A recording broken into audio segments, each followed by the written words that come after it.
ഗും ഗുരുഭ്യോ നമ. പ്രണാമം. വിദ്യേശ്വര സംഹിതയെ 25 അധ്യായങ്ങളായി തരംതിരിക്കപ്പെട്ടിരിക്കുന്നു.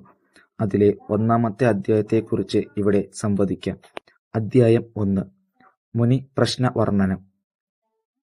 പ്രയാഗത്തിൽ സത്യപ്രതിമാരാം മുനിമാർ ഒരു മഹാസത്രം നടത്തുകയുണ്ടായി. അതറിഞ്ഞ് അവിടേക്ക് വന്ന സൂതരോട് ആദരപൂർവം പറഞ്ഞു: രത്നങ്ങൾക്ക് ആർണവം പോലെ കഴിഞ്ഞതും വരുന്നതും എല്ലാം ഉൾക്കൊള്ളുന്ന അങ്ങ് ഈ വരും കലികാലത്തിൽ ആളുകളിൽ പുണ്യഗുണം കുറയുന്നതിനാൽ തിന്മയിൽ രമിക്കുകയും സത്യത്തിന് മുഖം കൊടുക്കാതിരിക്കുകയും ശരീരത്തെ ആത്മാവായി കാണുകയും ധനത്തിനായി മന്ത്രത്തെ വിൽക്കുകയും സ്വജാതികർമ്മം കൈവിടുന്നവരായും പരവഞ്ചന ചെയ്യുന്നവരായും സന്ധ്യാ വന്ദനാദികൾ ത്യജിക്കുന്നവരായും ബ്രഹ്മബോധം, കർത്തവ്യത്യാഗം, ഗുരുസ്മരണ എന്നിവ ഉപേക്ഷിക്കുന്നവരായും ജാര സംസർഗം നടത്തുന്നവരായും അന്യധന അപഹരണം ചെയ്യുന്നവരായും മാറിക്കൊണ്ടിരിക്കുന്നു.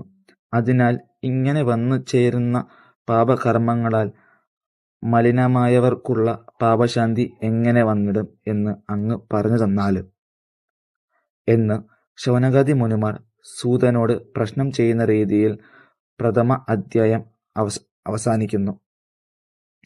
അതിനായുള്ള ഉത്തരം അടുത്ത അധ്യായത്തിൽ പ്രതിപാദിക്കുന്നു. അടുത്ത അധ്യായത്തിലൂടെ നമുക്ക് ഇത് ചർച്ച ചെയ്യാം.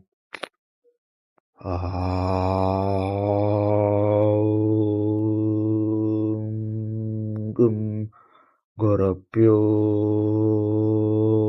നമഃ.